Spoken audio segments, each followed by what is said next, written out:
Bienvenidos a un episodio más de Legado Live.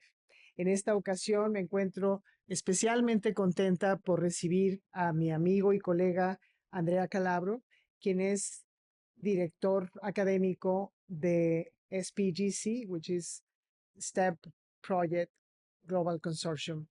And let me welcome you, dear Andrea, to this space of conversation. Thank you very much. Thank you very much, Maria, for the invitation. Well, it's a pleasure. And finally, we got you here in Monterrey, and I will start this conversation knowing your background, your passion about family entrepreneurship, and I would love for you to share with our audience what is it that you are finding and bring into the field of family business with this specific um, topic of family entrepreneurship, and what you have done or found in the last research work you have done. Thank you. Thank you for the question, Maria. Yeah, especially this topic about family entrepreneurship engages me in a lot of discussions with family businesses around the world.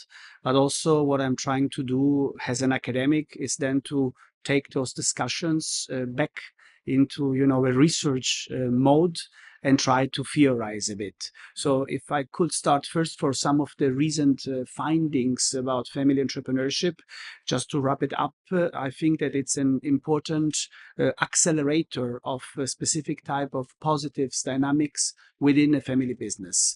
To explain it better, recent research findings, which I have been, conducting and finding with some of my teams and also within the STEP project, show that family businesses that invest more in initiatives to promote family entrepreneurship, for example, involving members of the next generation, inviting them at being entrepreneurial, those family businesses, they show, for example, higher level of performances, both in terms of return on investments and equity, but also in terms of, for example, market share that they're able to have and degree of diversification.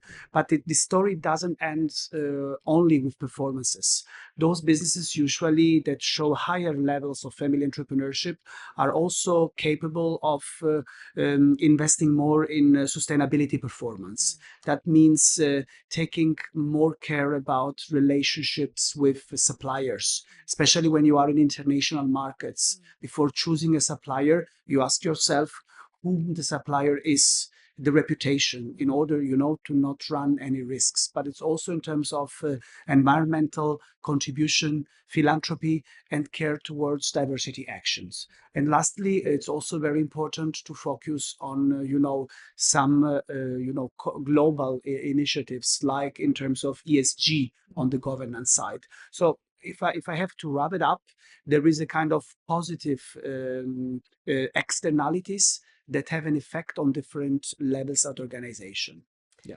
When we study family entrepreneurship, we talk about, at least from my point of view, is the main challenge, not even succession in a family business, but is how to cultivate, but also capture that,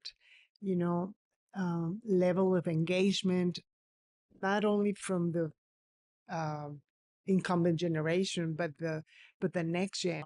Mm-hmm.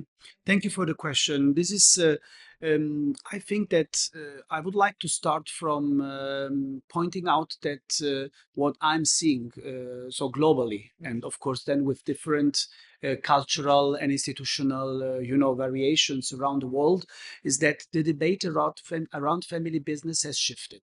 If you think around about 10, 15 years ago, the debate was about, professionalizing family businesses, the need of governance, trying to make those inefficient organization less professional, nepotistic, follow a path of big corporations, for example, structured governance, planned succession, which is perfectly fine. So as a scholar and also a family business fan, has contributors to the global economy in different parts of the world, I think that they, get to that point. Of course, you have to learn more about governance. You need to plan your succession.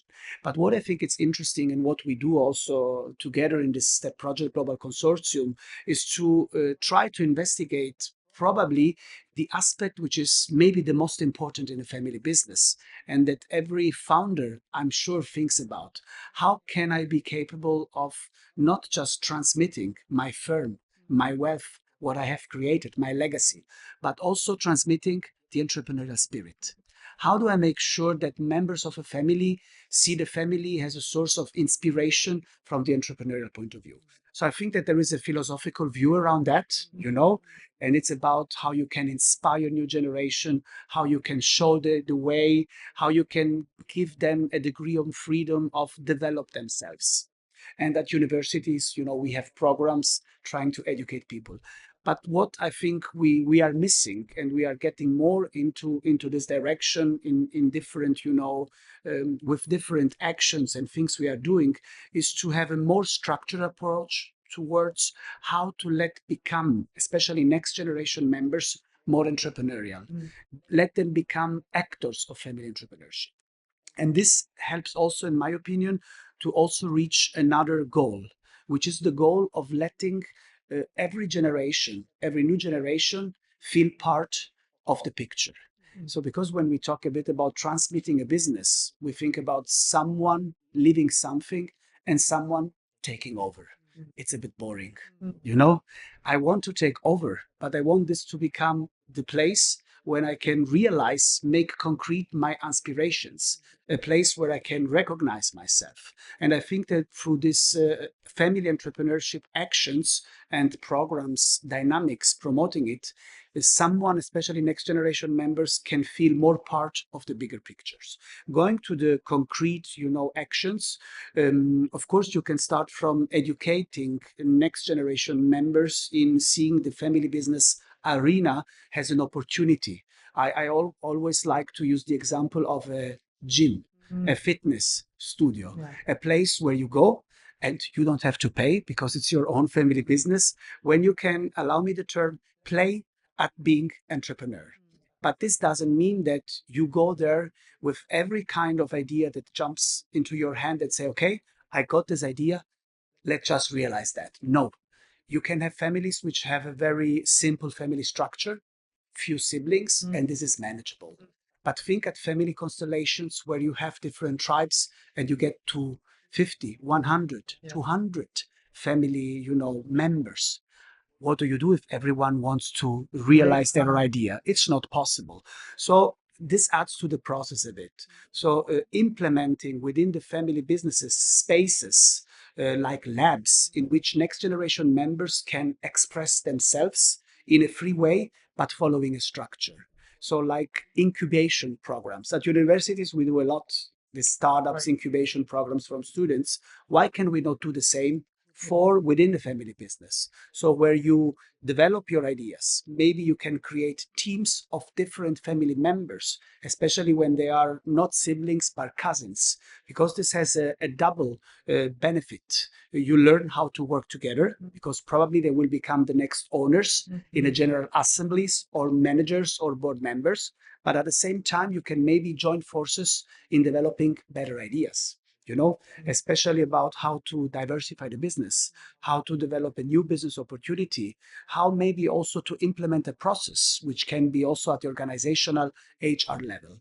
And then there needs to be also what I'm doing with some families, some selection mechanisms. People have to accept that you can have ideas, that you can develop them, but at the end of a process which is fair, planned, and with some competences judged, you cannot be the one who's chosen for having the idea developed. So you understand also how not being accepted, chosen, or failing an idea can work within the family business. So there are multiple benefits of introducing a logic like that. And let me add the last thing. It's also about exploring also the limits of but also the opportunities of doing entrepreneurship within a family context. Because if you are in a professional environment and you work with, peers with which you do not have blood relationships, you usually have a type of communication and you are a self of yourself. But when you are among family members, you are different. So learning about how familiar relationships like parent, children, siblings, cousins, how are those relationships, both the positive and negative sides, influencing my way of becoming an entrepreneur. And this, I think, is aspects that deserve attention in the family businesses, especially to avoid then problems, conflicts, and management of those conflicts. I can see the benefit of developing the members, not only the NextGen members, but the whole family members, or all the members in the family.